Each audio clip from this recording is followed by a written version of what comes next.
Welcome everyone. Thank you so much for joining us for our final webinar in our Bootcamp series.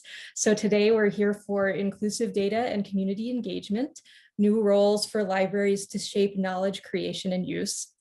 I'm Linda Hofshire. I am the director of the Research Institute for Public Libraries, or RIPL, as we call it for short.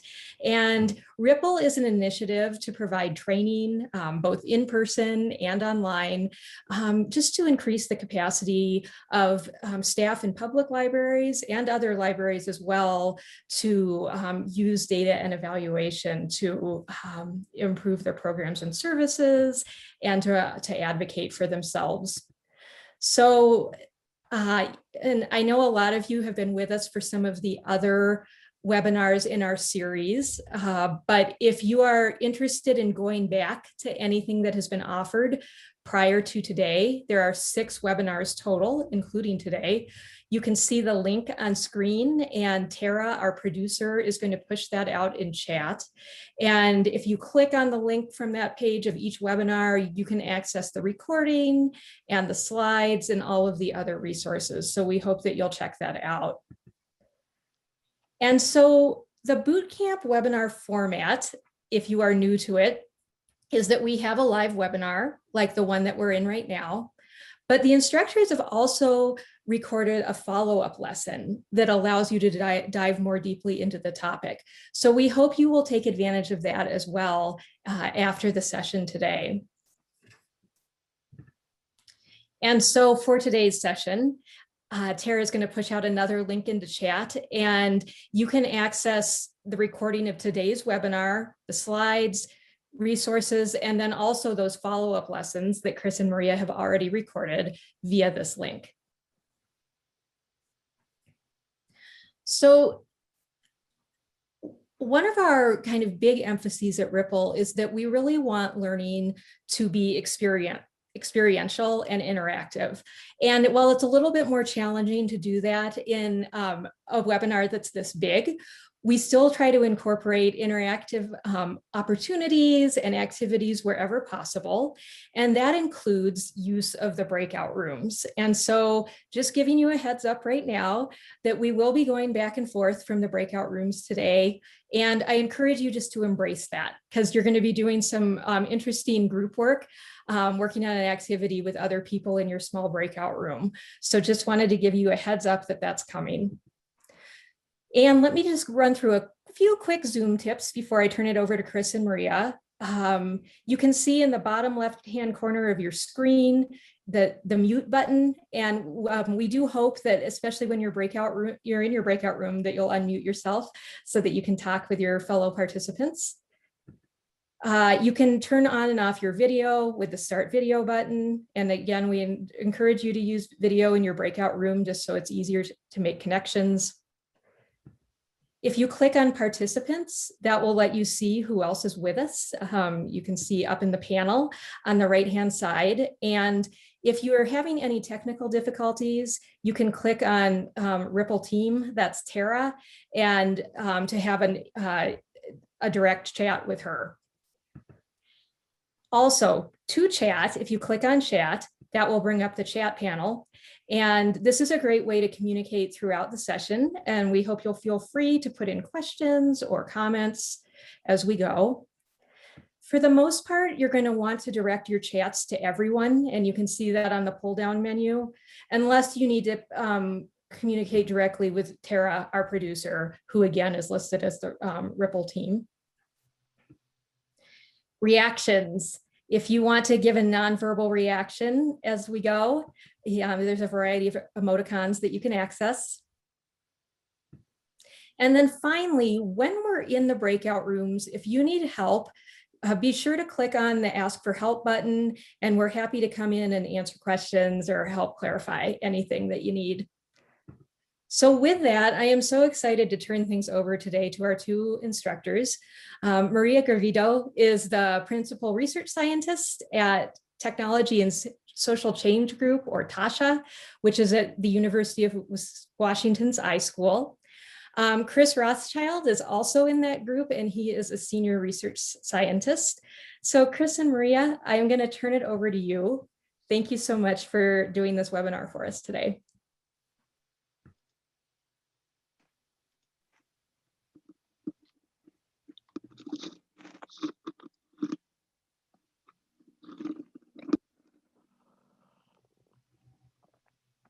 Maria? Yes, thank you very much, Linda. And it's lovely to be here with you. Thank you very much for joining. And as Linda said, I'm Maria Garrido. And together with my colleague, Chris, can you introduce yourself? Hello, everybody. It's great to spend this time with you today.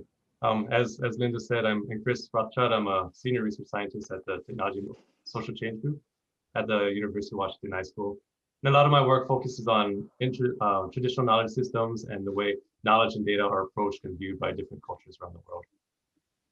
Thank you, Chris. And my work focuses for the most part on issues around data equity, knowledge democracy, and also around women and technology. Welcome, everybody, and thanks again for joining. I think we've gotten a bunch of great introductions in the chat already. We look forward to hearing more about you going forward. So we'll just push through right now. Thank you for your introductions you've done so far. Very briefly, what you can expect today are several different things. The first is we're going to take a look at the need for inclusive data to set the background for why we think the library should be involved in these processes, and then dig specifically into different roles that libraries can play to create more inclusive data. We're then going to move on and discuss a framework for assessing marginalized voices in data and think about how that can be used and applied to various aspects of library work. Then we'll talk about some strategies and tools that libraries can use. These will just be a few examples, but trying to get the wheels turning and thinking about what might be appropriate and useful. Through this, we hope to have a lot of insights that you can share from your work and ideas that arise from you to help you and help others ultimately be able to start building plans that you can implement within your libraries to engage your communities. One thing to note is we put a lot into these slides, knowing that there's a lot of information to cover, but we won't have time to cover it all, especially depending how the conversations go and where the flow of the presentation today tends to take us. So if we skip over something, know that you have access to the slides and that you can still be able to use that information and those pieces with your communities and within your library to move forward. So a few expectations within that. We do want you to ask questions, share, and participate.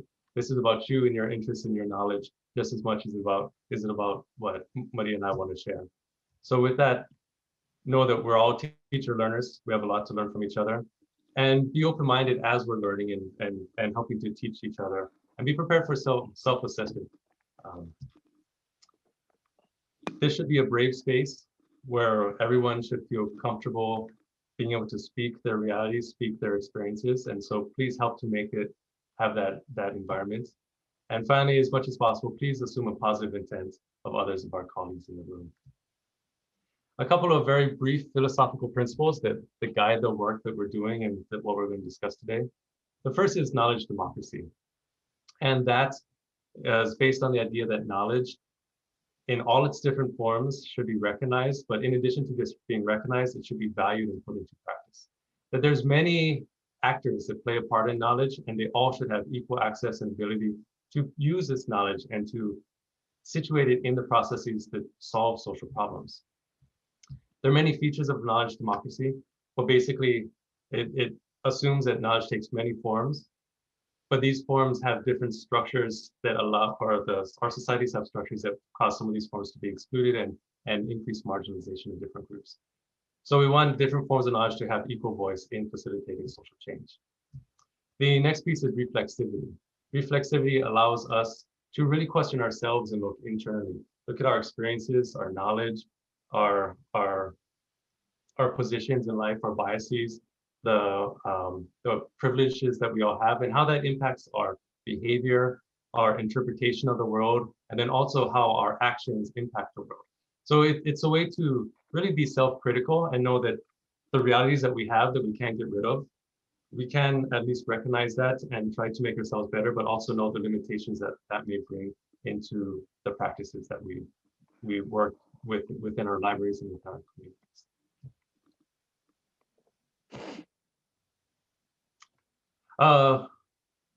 Maria?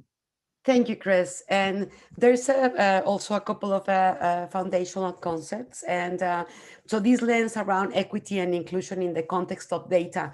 what does that mean? And it can take, of course, different forms of shape, but the way we are using it is the approach is founded on the premise that local and national government data sets, official data sets, although many data sets as well, but in this case, government and local and national data sets are often biased in the way they portray the realities of many people, especially those historically and socially marginalized groups. So our hope and the inspiration for us doing this work is that by elevating the voices of historically unrepresented communities in data processes, we can contribute to make not only more inclusive data, but that inclusive data that can inform policy making and programs that can address pressing social needs in a more equitable manner. Within the broad umbrella of data literacy, understood as the ability to read, understand, create, communicate data's information, right? The inclusive data, the approach to looking at data through that inclusive lens brings the ability and the knowledge and the hope to look at data critically, understanding which means what voices are missing, what factors are affecting the representation in data processes, right? Data processes going from data creation all the way to analysis and sharing, and what strategies could be implemented to mitigate that lack of representation. Next, Chris, thank you. So in the context of that inclusive data, we will define as skill and competences to better assess who is and who's not represented in data sets, and what are the implications for pursuing equitable social change. Part of the work that we've have the honor to do with RIPL and also with other library organizations is looking at that outward approach to data. And as we will discuss a little bit later in the webinar, libraries have historically taken an inward approach to data. It's very valuable, of course. Who uses the library? For what types of uses, right? What cataloging, etc. Very important information. And we are advocating through this inclusive data outward approach to complement that inward with an outward approach to data, meaning working with their communities to create better data outside the boundaries of the library. And there are many roles the libraries can play. Understanding the libraries and their communities are very diverse and resources are different, right? Can be facilitators of community conversation, information intermediaries, right? That's one of the main, the heart of the library and librarians and library staff. Can be agents of engagement, trusted partners, bridge to decision maker. There's a plethora of roles the libraries can play in this outward approach to data. And just a quick review of basics of data. The first and most important principle, and we will see it again later, is that data is not neutral. Of course, data is political. There are different kinds of data. We know quantitative, qualitative, primary, secondary, public and private in terms of the access, right? And the formats that they can be accessed into. There are also different cultures in which we approach data, right? There's a wide variety in that cultural approaches to data. And also there are different phases of the data life cycle. Next, please. Just a quick overview, the data life cycle. And we bring this up in context of the inclusive data because libraries can play a role in any phase of the data life cycle. From the design of the methods that are used to collect and the ways they are collected, how it is stored, analyzed, used, and shared, right? So it's important to have this data life cycle in mind as you foresee in the future the role of your library in your context. If inclusive data and an outward approach to data can be a viable and feasible approach. So we'll turn now for the need to inclusive data. Yes, thanks. So when thinking about why we need inclusive data, one of the really important pieces that underlines this is, as Maria said a moment ago, that data is not neutral. We all have our biases and we all have our experiences and we're all people and we're all human. And the decisions that we make come out of this humanity, and the choices that are made when designing research methods, when designing who to engage with to collect the data, when designing the methods to actually collect data or surveys, or the power that people may have when asking questions in a survey. All of this impacts the data that come back. And that's not a bad thing necessarily. That's just the reality and the fact of what data is and where it comes from. But often data is portrayed to be neutral. When we see it online, or on the news, we see research says this or a story says this, and it's portrayed to be fact, that it's true. But the reality is, because there's people behind it, there can be flaws, there can be biases that need to be critically understood and looked at, especially because a lot of these data are there to try to tell stories of the realities of groups of society. And especially for groups in our community members and our friends that are traditionally marginalized, these limited stories can ultimately continue and create more marginalization for them. So to think about this idea of limited stories and what that can do, we're going to watch a short clip by a wonderful author and presenter. Maybe some of you have seen her. Her name is Chimamanda Adichie, and she has a great TED Talk called The Danger of a Single Story. We're just going to watch a few minutes here, but it's so great that highly recommend you watch the whole thing, in addition to check out her really phenomenal books that she's written. So. I remember first feeling slight surprise, and then I was overwhelmed with shame. I realized that I had been so immersed in the media coverage of Mexicans that they had become one thing in my mind: the abject immigrant. I had bought into the single story of Mexicans, and I could not have been more ashamed of myself. So that is how to create a single story. Show a people as one thing, as only one thing, over and over again, and that is what they become. It is impossible to talk about the single story without talking about power. There is a word, an Igbo word, that I think about whenever I think about the power structures of the world, and it is nkali. It's a noun that loosely translates to be greater than another. Like our economic and political worlds, stories too are defined by the principle of nkali. How they are told, who tells them, when they are told, how many stories are told, are really dependent on power. Power is the ability not just to tell the story of another person, but to make it the definitive story of that person. The Palestinian poet Mourid Barghouti writes that if you want to dispossess a people, the simplest way to do it is to tell their story and to start with secondly. Start the story with the arrows of the Native Americans and not with the arrival of the British, and you have an entirely different story. Start the story with the failure of the African state and not with the colonial creation of the African state, and you have an entirely different story. I recently spoke at a university where a student told me that it was such a shame that Nigerian men were physical abusers like the father character in my novel. I told him that I had just read a novel called American Psycho, and that it was such a shame that young Americans were serial murderers. Now,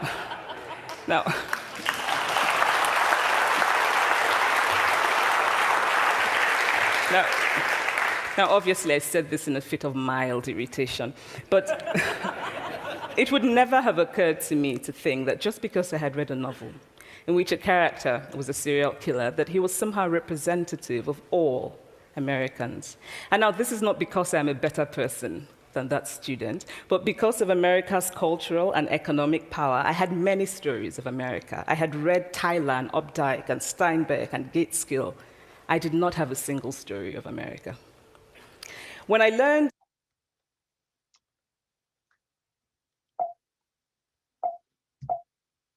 some years ago that...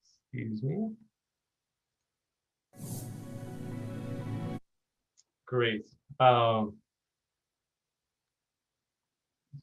So again, we recommend you watch this entire talk. It's really quite something.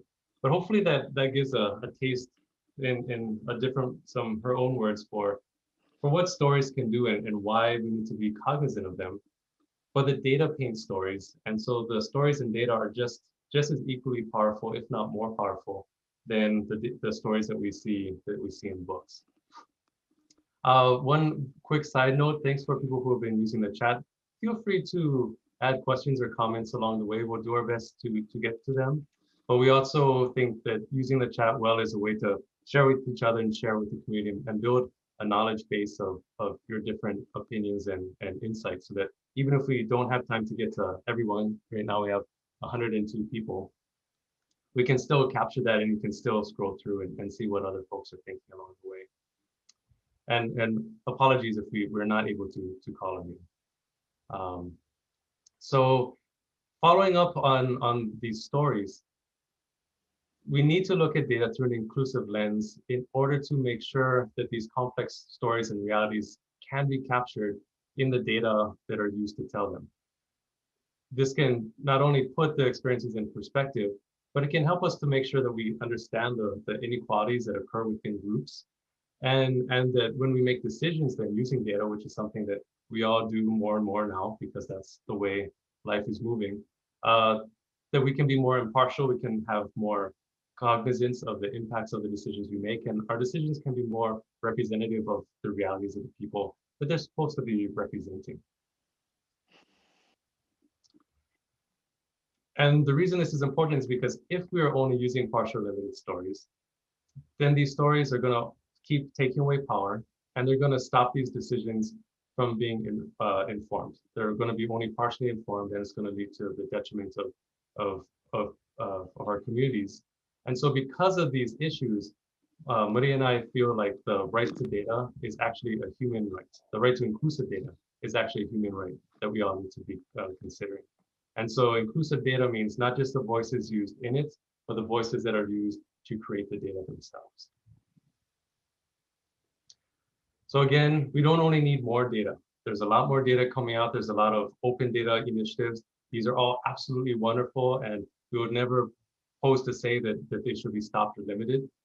But as more data is being used, we also want to make sure we get better data. The data that are coming out are more inclusive of the realities of the people they're supposed to represent. And that when we're seeing more and more data, we all take time to critically assess them individually within our groups, but also to help our communities to be able to assess them and find ways of their voices being reflected in these data that are coming out. One way that we think is very useful to do this is to use a marginalized voices framework. We'll talk about this a little bit more today, and then the follow-up video that we have will go into this in much more detail. Well, basically, this is a framework that was developed by a wonderful researcher out of the United Nations University in Macau. And he created these personas for the kinds of voices that tend to be marginalized in data. And it's these five groups you see on the right. And what they do is it allows us to identify the voices that could be left out of data processes and data themselves.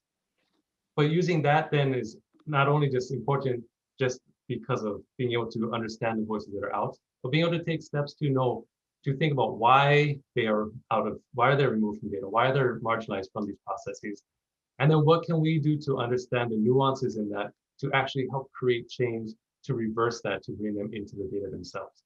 We see this marginalized voices framework as something that is really valuable and useful to incorporate into all of our practices that we do, whether or not it's very explicit in building community data, but just whenever we look at data in general, what kinds of lenses can we use to understand who may not be included in this data and why? How does that impact the data, and how can we try to make these voices heard? There's a lot of different factors that impact this representation in data. We will get to that a lot more in the video follow-up. For now, just a few to think about: social and cultural issues. There's historical oppression that impacts representation of groups in data. There's a lot of communication issues, whether it's because of physical abilities or because of the medium of technology that is used for communication. Time of people and researchers impacts, and then also the resources that are used to collect data also significantly impact representation of groups.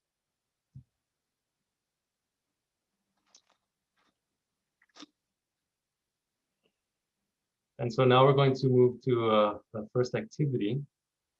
Just quickly, I wanted to say, just bring some of the points that are being raised in the chat. Just briefly, some of the colleagues, I think it was Scott one that said that currently the measure for poverty in the US does not include cost of living as part of the calculation. So you can see even in that very basic we will say is such an important indicator, right? Such an important factor in terms of intersectionality is not included, right? The cost of living in a city.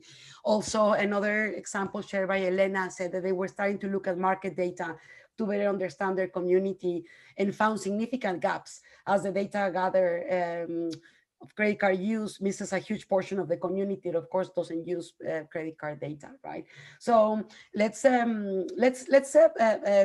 practice a little bit and let's look at some of the CDC COVID related data in this next activity. And as you know, sadly, the pandemic has affected everybody, but it hasn't affected everyone equally. So, of course, the lived experiences of people are very different in the way they are experiencing the effects of the pandemic. Excuse me. So please go into your breakout rooms and spend 8 minutes doing the following. Just prepare some ideas that we probably can share on the chat if you are so kind. You have Tara or Linda, could you please be so kind and share the links to the documents, the handouts they have there so people can use them to work through the activities. The link of the COVID data dashboard is there. So please, as a group, just choose a state and think about 3 COVID-related indicators you're interested in, knowing about the state. Search for those indicators in the CDC and link data. Just please be mindful of time. I know that 8 minutes is not enough for looking at the data and have a little bit of discussion in your group. Just spend a few minutes looking at the data and use the rest to identify which voices do you find are included in that data and which voices are potentially marginalized of missing. And perhaps think for yourself or share, if you have the time, how the data represents the realities of your community. If another aspect of this important activity is discuss what other data would you like to know to better understand the impacts of COVID, right? Just brainstorming on top of your mind and the implications of data that is not being available, right, currently. So if you could be so kind and follow the links that Tara kindly share on the chat. One gives you to the material for activities on a Word document. The other one is a Google Doc that you need to log into your Google account and make a copy of it. So use a format that is more appropriate for you and your team. You can decide that when you go into the breakout rooms, and see you in 8 minutes. Please let us know if you have questions or need any clarifications. Chris, is there anything you wanted to say? No, I think that's great. We're looking forward to hearing what you come up with in your groups. Thank you very much, Sarah, for your help. Well, let's just share a little bit how the activity went. Chris, could you be so kind and go to the next slide? We're going to do a quick poll. Please feel free to share your thoughts on the chat too. We'll try to respond to them as possible. So the first question on the chat, overall, how much of the data you were interested in finding was available? And if you want to put anything in the chat about your thoughts on this question, your experiences, feel free to do so. Okay, so 87% said some of it, all of it, only 8%, none. Wow, 4%. So of course it was a short exercise. So we were, you know, to give us a sense of what is available. So 85% was you were interested in finding what data you were interested was available. Next question, please, Tara. Oh, and just real quick, a few comments in the chat. It looked like there was difficulties navigating the website, which is Kathleen said even as librarians it was hard to use. I think that's a really good insight and something that even us, Maria and I, we're not librarians, but we're researchers. So all of us librarians, researchers, we all are used to looking for answers through websites and data. And this is from the CDC, and it's very complex and hard to find the data that you want to use. And so that, I think that's an important observation, that just because, again, data is there, it may not, or technically there, it may not actually be in a way that all groups are able to access. Also, there was a few folks who said they weren't able to get into the data because they were still talking about what their communities needs. And even though you didn't get into the data, the fact that you spend that time to understand what data you should be looking for, that's super important. And this ideally would not be an 8-minute activity. This would be multiple hours where you really invest that time to understand what you need first. So that's a really important insight as well. An interesting comment that has to do with intersectionalities. Our group was surprised at the amount of data available, but it did still show the full picture, right? So being able to view data based on more than one cross factor, for example, white and under 65 and urban, right? That cross factors, right? Very important comment. Of course, a lot of frustration navigating, not enough time, and we apologize for that. Some portions of the data only work with Chrome, which also has aspects of inclusive and exclusion, right? In terms of the way the data is shared. Thank you very much for those great comments and the poll. Chris, could you go to the next question, please? That intersectionality point is a great segue to our next question. The next. The poll is in front of me, just one moment. To what extent were data able to see intersectional realities, like the point one of the teams make?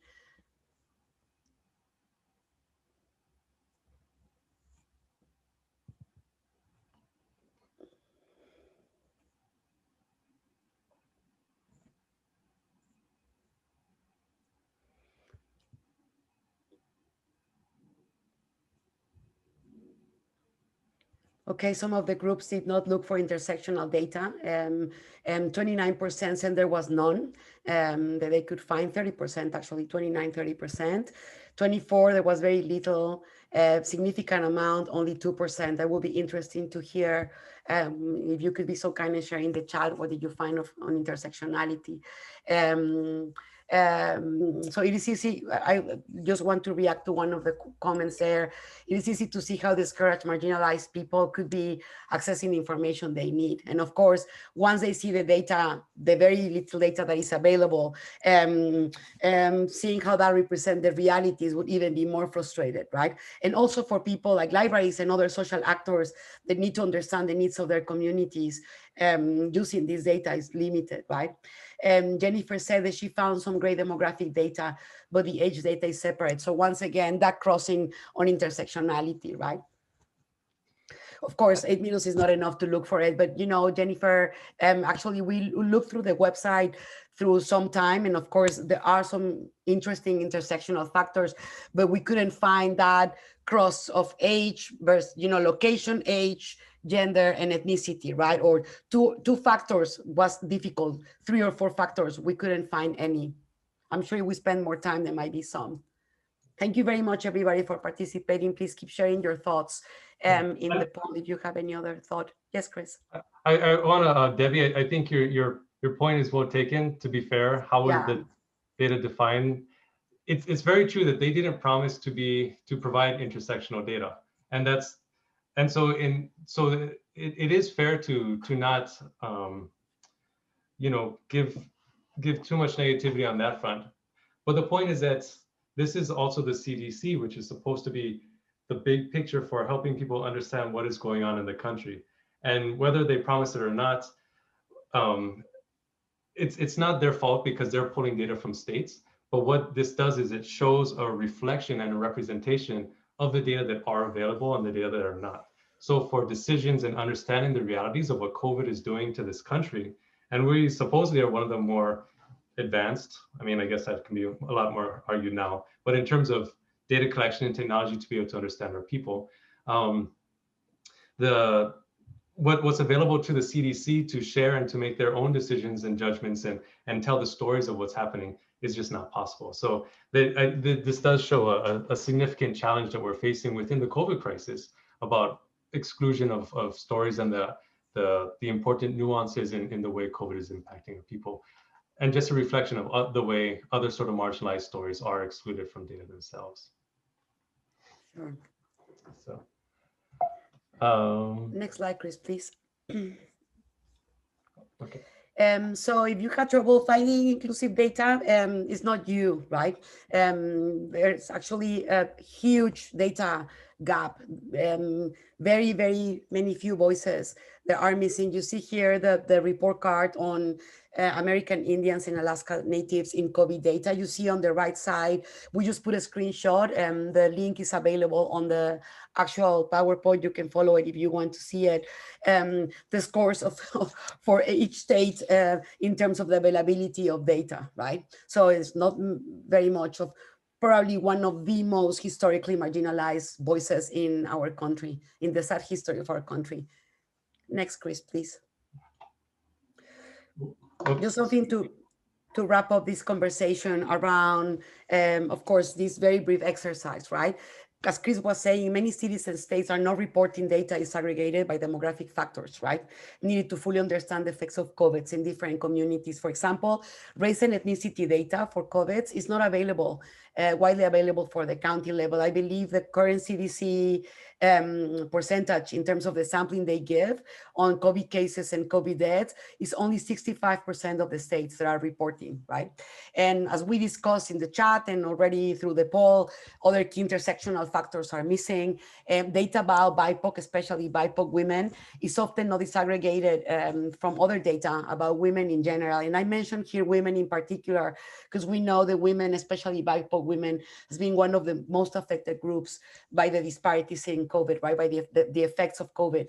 And maybe other groups are also invisible in COVID data. For example,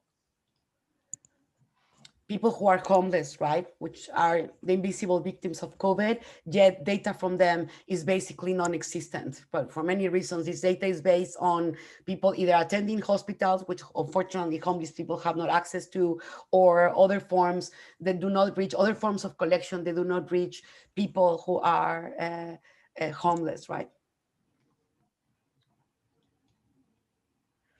So once again, intersectional factors are critical and inclusive data is critical. And this is a quote actually for one of our partners in a library system in Washington, said that I'm not able to get data more specific than Hispanic in order for our library system to better understand the diverse needs of our community. So that lack of data is not only important because it's a right for everybody to be included and represented.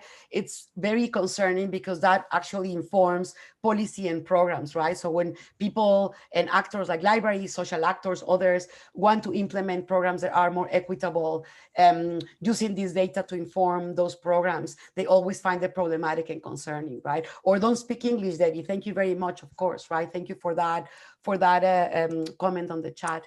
Thank you, Chris. Thank you for this great exercise and all the comments in the chat. Chris, to you.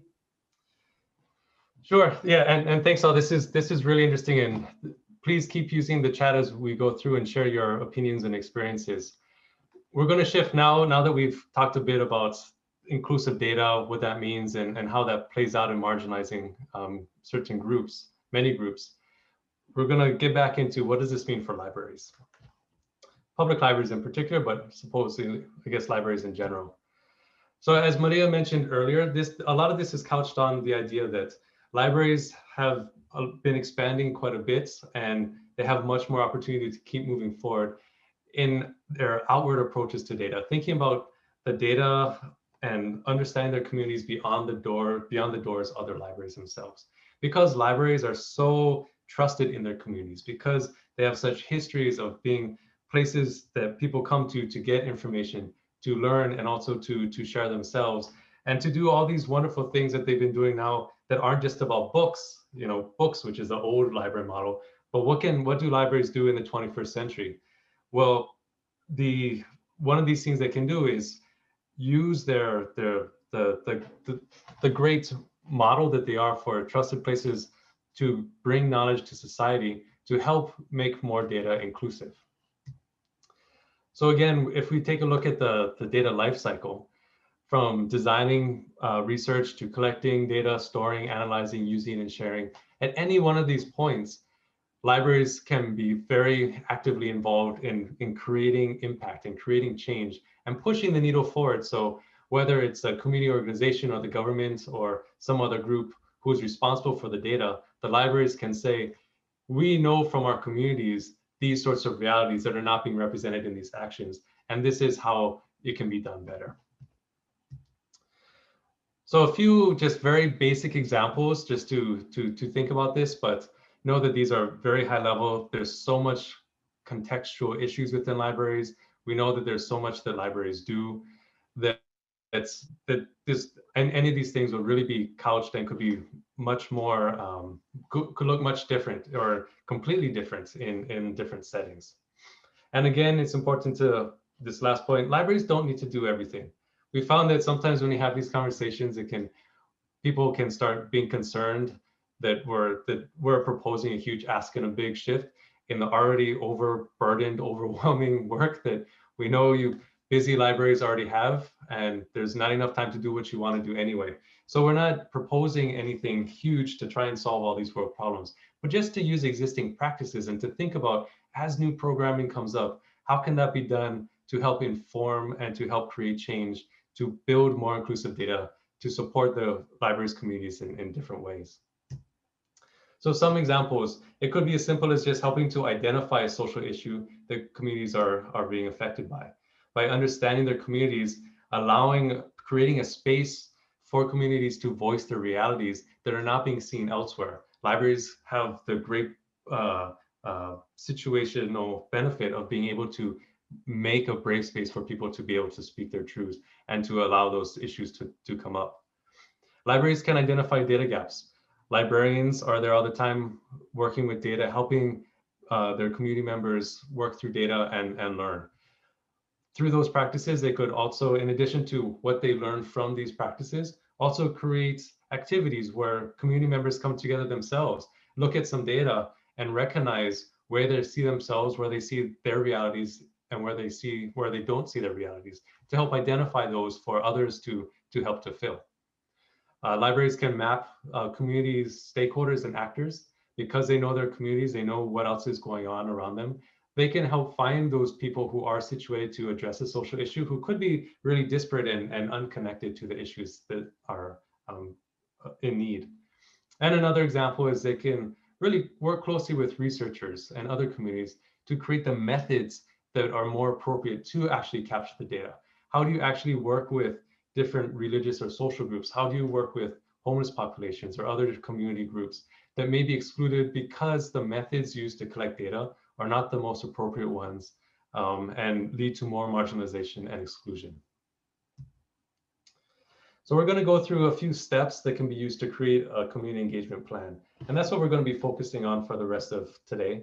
We won't be able to fulfill all of them, but you'll have access to this, and we hope that this can stimulate some ideas about how you might go about thinking through and creating a plan that you can implement in your library to engage communities to move forward.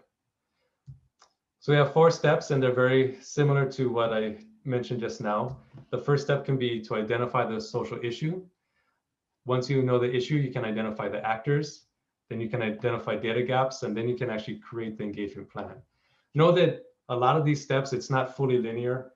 There may be a lot of looping back. Once you identify actors, you may need to go back and look at the social issue again, because those new actors that you include in your conversation could help you to redefine the social issue to make it more relevant or appropriate.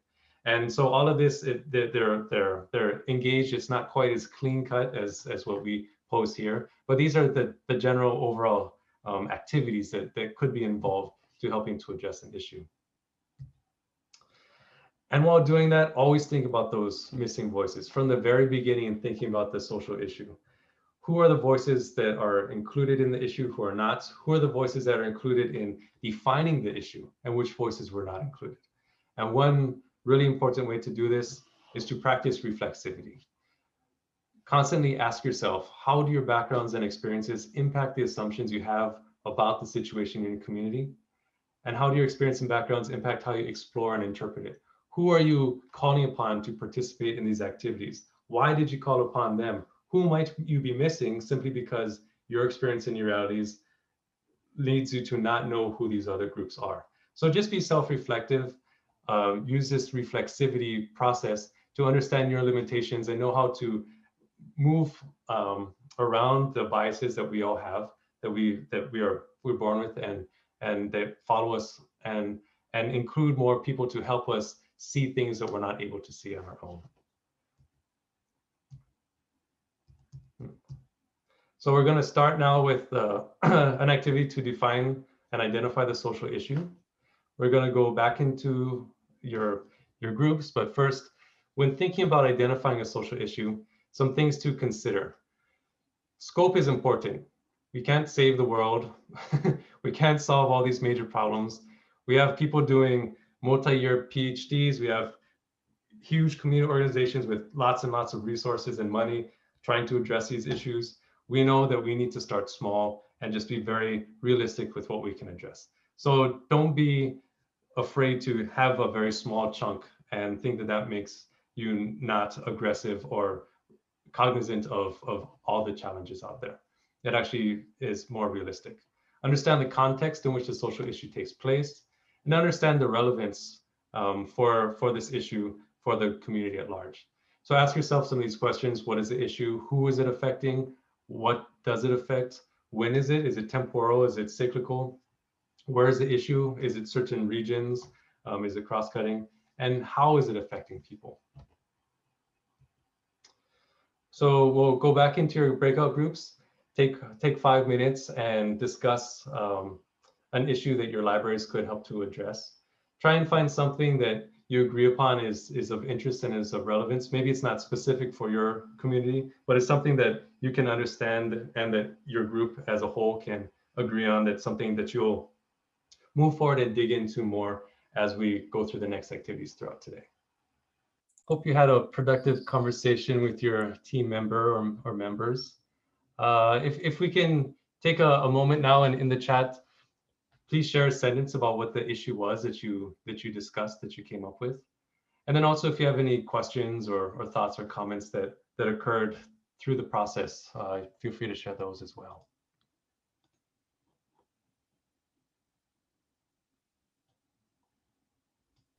So a lot of access to technology, digital divide, workforce training, of course, access to library resources, indigenous history, local history collections. Very good. Less people with less mobility, right? One of them also very important missing voices. Mm-hmm. Sustaining engagement with minority communities, day-to-day library use, addressing anti-Asian hatred, right?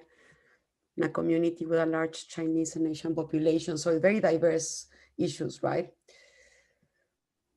Even working with village agencies to call people for COVID vaccine slots, interesting gentrification, housing crisis. So very diverse set of issues.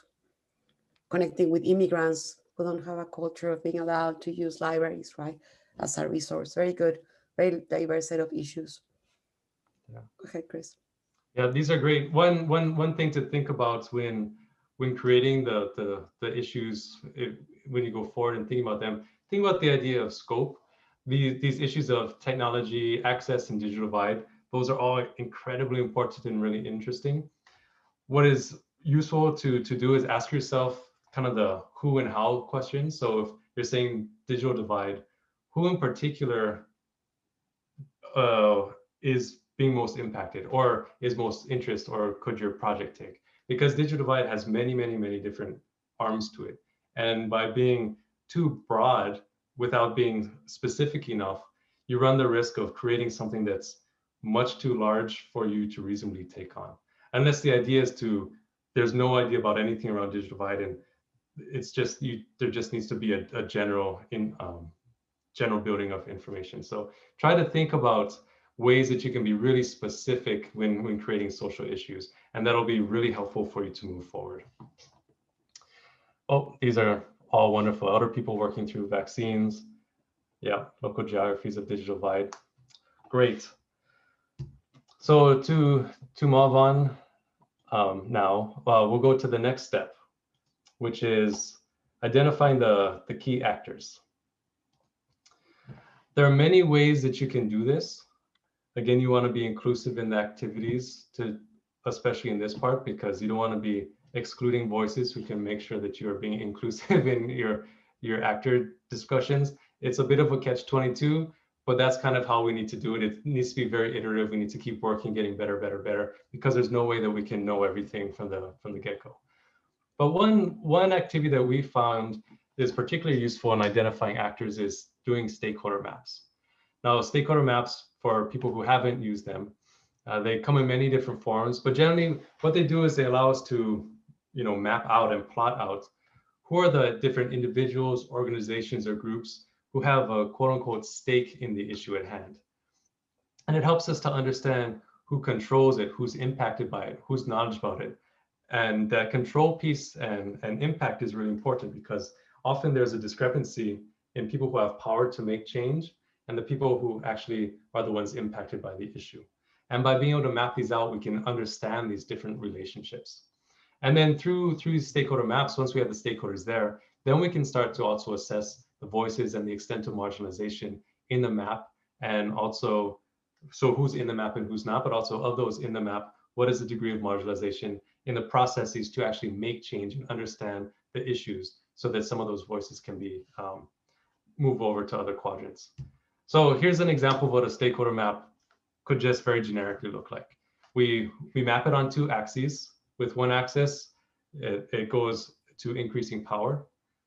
That's on the Y, and the X, you start at 0 and you have increasing stake, interest, or impact in the issue. You can develop these kind of the labels how you want, but really the idea is you want to have power on one side and either stake or impact or something similar on the other. And so in the upper left, over, I don't know if you can see my mouse, but in the top left quadrant, you can see people with a lot of power, but not a whole lot of interest or stake in it. And sometimes we see those as government officials, or maybe rich people in the community, businesses. They're not affected by a lot of the issues that impact marginalized and low income people, but they do potentially have a lot of power to make change if they were to have interest in it. The bottom right, we have the people who maybe have high interest or high impact, but they don't have a whole lot of power to change it. And then we have a lot of groups in between. So if we can map these out and understand the nuances within these groups and individuals and organizations who can be plotted out, we can start to think about who are the players that can be included, who should be included, who maybe need to be included in different ways to move their quadrant to have either more of a stake or to build more power. And a lot of this can be done through the use of thinking about data and telling more inclusive stories. So we have we initially scheduled an activity to work through this as a group.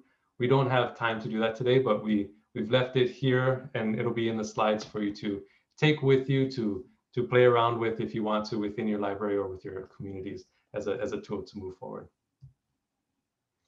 And again, when doing stakeholder maps, it's important to always think about the missing voices, assess them, who's included, who's not, and then make sure to take times of reflexivity.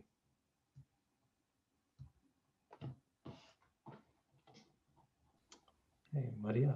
Okay, thank you, Chris. And now let's get to the heart of and partly what has inspired our work around inclusive data. How do we assess those missing voices, right? And there are other tools. This is a tool that we found, as Chris mentioned, from a great colleague, and with a very interesting critical eye, not only to data, but to the data process and the life cycle. So Chris, could you go to the next slide, please?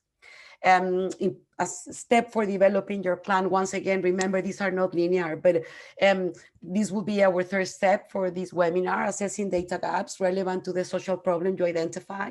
And so we're going to have a little bit of an intro to the Marginalized Voices Framework, and then we'll go to an activity in the interest of time.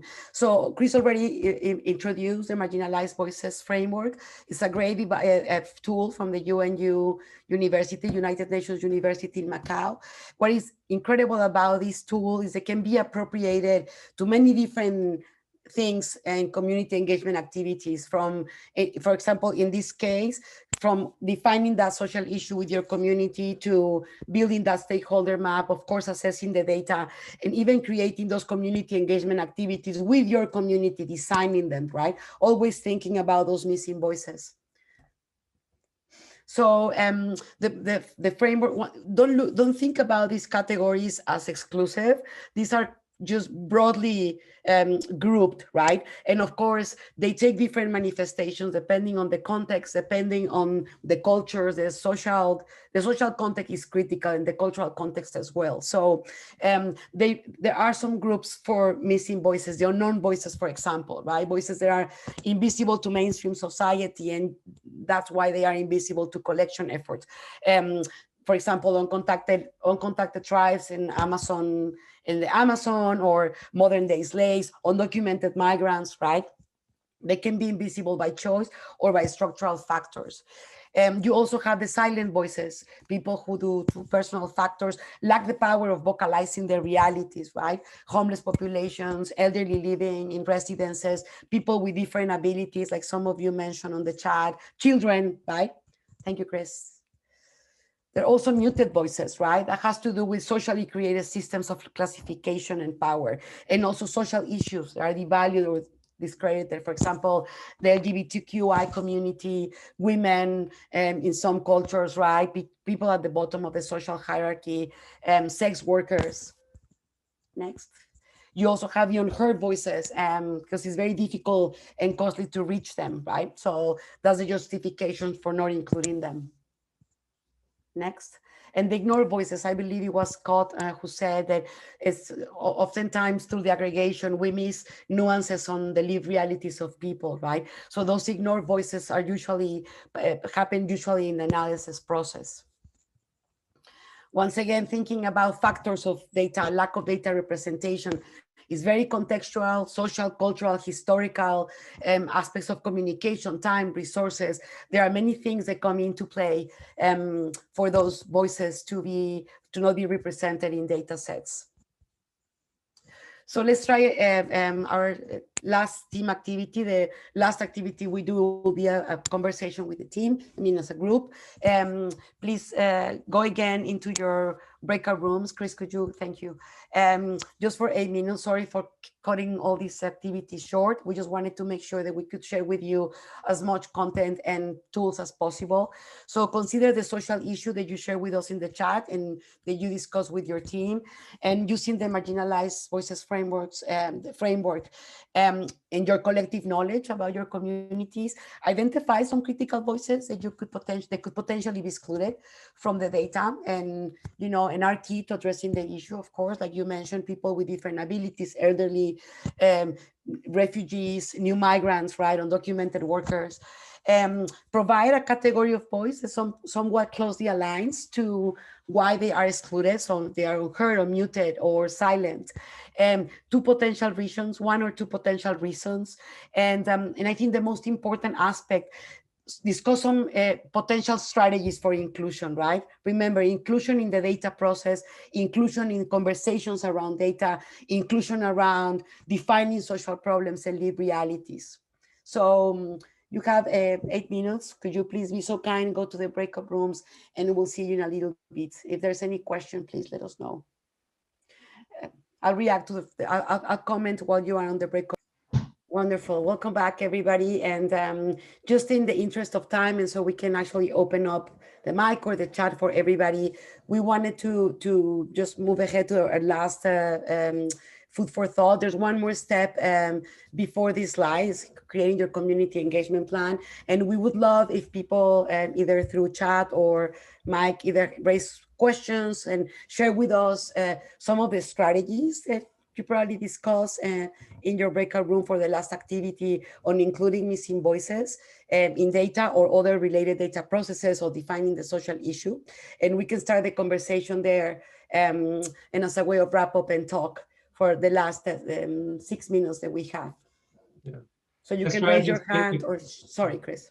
Yeah, if you can think, really, let's jump into libraries. What can your library do? What role could your library potentially play? Do you have any ideas or thoughts about what that means?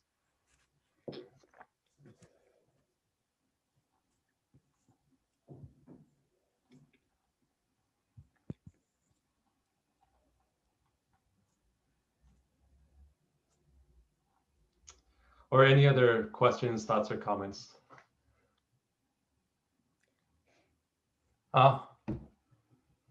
With the access, work with community partners, homeless outreach, with the homeless outreach team, So create create Wi-Fi zones. Yeah, Those that's are great. great. Those Yeah, are great. Yeah, go ahead, yeah. Chris. So then to do that, you need to understand the various maps in your community of where those zones are, who are the people that need it. But to do that, you need to understand and have that data, understand the realities of those people. When would these zones go out? You know, like maybe the biggest need for that is in the evenings, but what if the library is closed in the evenings, right? So Yeah. what are all these nuances of understanding the realities of these people, of when they actually need services, how they need it to come into play? And libraries can be really well situated to learn those in ways a lot of groups cannot. Yeah, there's one question, somebody raising her hand. Anjane, Yes, hi. did I pronounce your name correctly? I apologize if I didn't. It was close enough. It's Anjane, and Anjane, it's this a is beautiful name. Thank you. This has been a wonderful presentation. There's so much more for me to go back in mind. I wanted to ask, with the recent federal monies that are coming through and have been, that are going to be funneled through libraries to address digital equity. One of the things, like our state, I'm from Tennessee, just sent out a 5-question questionnaire about how libraries would like to use that funding. And I wanted to say that the stakeholder map that you guys introduced in this presentation, at least to me, I think is really going to help, because some of those questions were like, well, would it be good if you offered hotspots? Would it be good if you offered technology? Well, our schools have a way of addressing part of that. Our schools do another, so it would only be during a small section of the time. So I guess I now know I need to start with a stakeholders map. What would be the next step after that if you're very new to this kind of data collection? I'm used to surveys done digitally. Thank you. Maria? Chris, you go ahead. I was responding to the chat if you want to respond. I think that's a great question.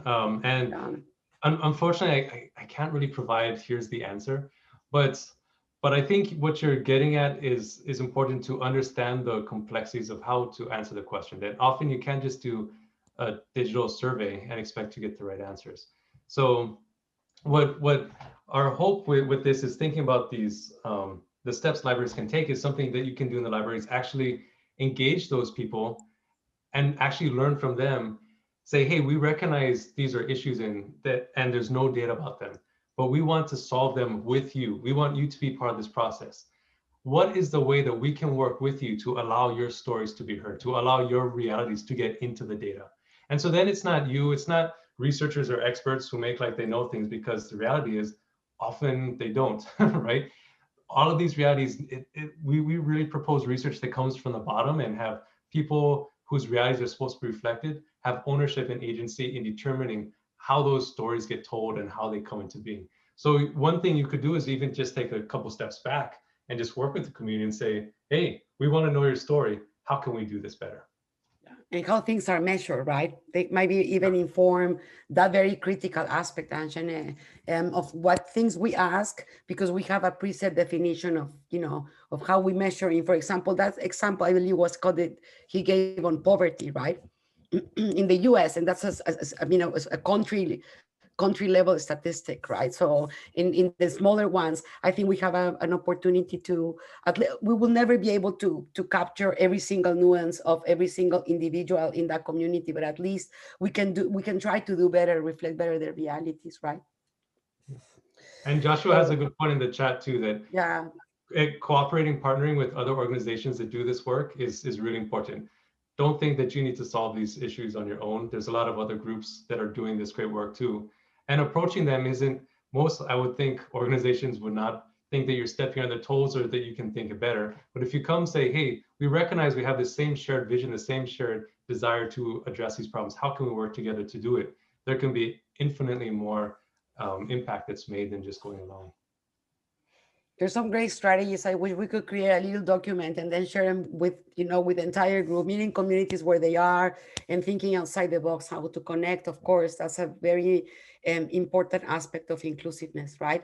And with this, we want to thank you from all deep inside our hearts for your participation today. And we hope that some of the tools that we share and the videos, there's more resources there, are useful for you, and you can appropriate some of the ideas in your library. And of course, Chris and I are more than happy to answer any question you may have. Our emails are at the end of the presentation. Linda, thank you. Chris, sorry, you can say some words. Oh. Thank you, everyone. We'll leave to Linda. Yes. Yeah. So yeah, we were just lamenting, like, we wish we had more time, but I just popped into chat a couple links. One is that if you are interested in getting updates about future RIPL trainings, there's a link where you can subscribe for updates. And then the second link, I hope you'll take a moment on your way out just to fill out a quick evaluation form for this webinar that helps us to know how we can improve and what topics you might be interested in learning in the future. I want to say a huge thank you to Chris and Maria for just bringing this important topic to our group today and giving us the opportunity to think critically about it. And I hope that everybody will take advantage of the additional resources that they provided so that you can dive more deeply into the topic. In addition to the webinar recording, I will also post the chat transcript on the webpage so that you'll have access to the ideas and great resources that everyone has shared today. So with that, thank you so much for joining us for this Bootcamp webinar series. It's been great to connect with all of you over the past couple of months, and have a great rest of the day. Thank you. Thank you, everyone. Thank you very much.